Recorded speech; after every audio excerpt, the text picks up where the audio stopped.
Hello guys! Welcome to Banday's Vlog 101. Pupunta po tayo ngayon ng San Jose, Camarines Sur para doon po mag-vlog muna and then magbigay ng tracks and then mag-share ng word of God. Mamaya kita-kits po. God bless! And guys, palis na po kami ng Lagonoy going to San Jose proper na po ako. Kita-kits!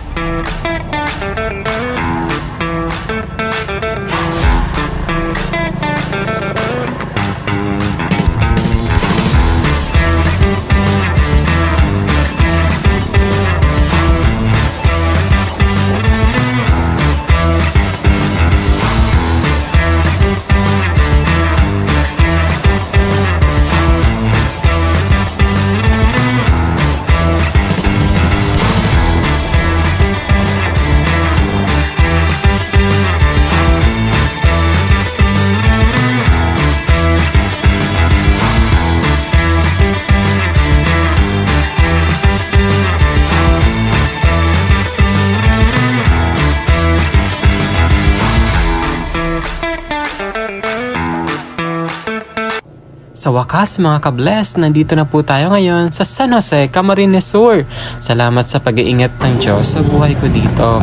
Hello guys, dito po ako ngayon sa San Jose, Camarines Sur. Naglalakad-lakad po ako dyan guys, naghahanap ng mabibigyan ng tracks ng mga oras na yan. And then may mga nagkakailan po ako dyan nabigyan and then hindi ko na po yun na-document. And na-sharean ko po sila ng Word of God. Kaya naman encouragement sa mga kabataan po dyan na bigyan natin ng time ang Panginoon sa lahat ng pagkakataon. Hindi lang po kapag sabi ng iba is kapag may opportunity. No. It's a big no. Dapat bigyan natin ng oras na ma-share ang kabutihan ng Diyos sa ibang tao. Amin po ba kayo? Ayan po, dala-dala ko na po dyan yung tracks habang may buhay. Yan po yung natira naming tracks po nung nagkaroon ng crusade po sa Napawon and also sa Benavista. Kinip ko po yun for the reason na kapag may ganitong mga pagkakataon is ma-share ko po talaga ang Word of God. Kasi yun po yung pinaka-main purpose po natin dito, to share the Word of God. Kumbaga, salamat sa Panginoon sa pagbibigay niya sa akin ng courage na ma-share ang gospel at talagang ma-share ang kanyang kabutihan sa mga tao. Nawa, patuloy pa akong bigyan ng lakas ng Panginoon na maipakita sa buong mundo na siya ang nagmamanipulate ng aking buhay, na siya ang nagmamayari ng aking buhay, na dapat ipamalita sa buong mundo how good He is. Yan po, continuing pa yung paglalakad ko dyan and then halos mga ilang door-to-door drivers po ang nabigyan ko po dyan sa part na yan and na-sharean ko po habang kami nag-uusap ay talagang pinakita ko that God is really good. God-bless, hindi pa po huli ang lahat. Marami pang oras para ma-share ang gospel ng Diyos. Diyan po sa CJ Burger po dyan sa San Jose, bumili po ako dyan ng ilan and then ang purpose ko lang talaga is, pinaka-purpose ko is ma-sharean po sila and then mabigyan po sila ng tracks and then kinuha naman po ng mga ano dyan, yun po yung nag-aasikaso dyan sa burger din. Kumbaga nakita ko yung kabutihan ng Panginoon sa buhay ko na bilang kabataan nagsusumigasig talaga na makagawa ng nararapat sa Panginoon. May mga flaws and shortcomings pero wag natin po yung tignan. Yan po, yung door-to-door na na-sharean ko ng matagal kasi siya po yung sinakyan ko going to San Jose, Tuminawog.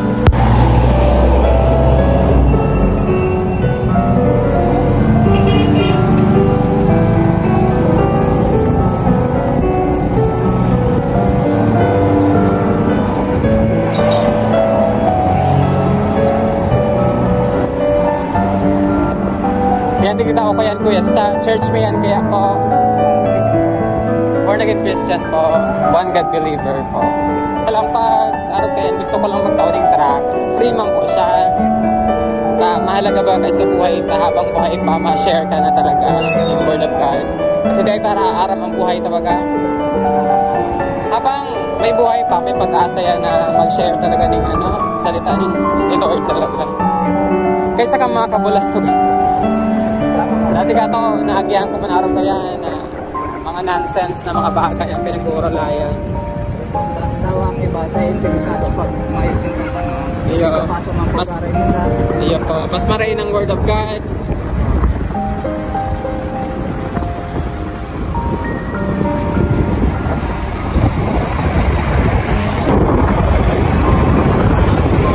Yung pinakamahalaga spiritual ta kayang buhay ta pakagadantag sa mundo dahil ta na aram kung sa inang sunod kayan. Kaya habang may buhay pa, may pag-asa pang mag-share ng Word of God talaga.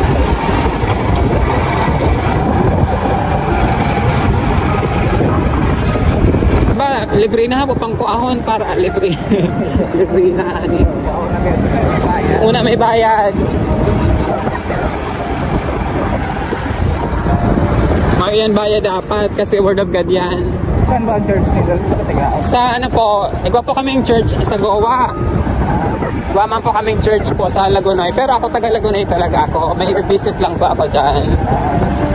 Sa Dahat, igwa po kaming simbahan. Sa Villa Peña, ang sa Rome. Villa Peña. Siya po kuya.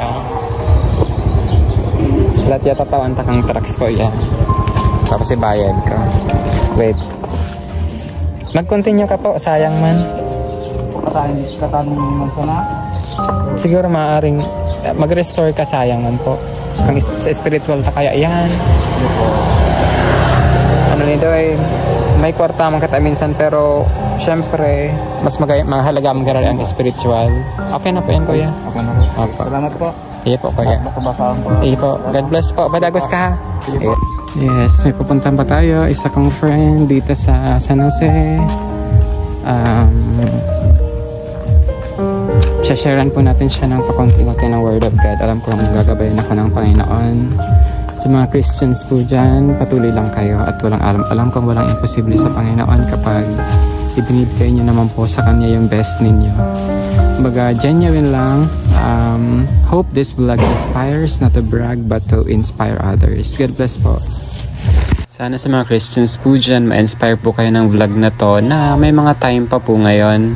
Habang may time pa po, mag-share po tayo ng Word of God. Hindi lang po sa, kapag sabi natin, pag may free time. Hindi. Bigyan natin talaga ng oras at panahon sapagkat sabi ng Panginoon, marami na po ang aanihin.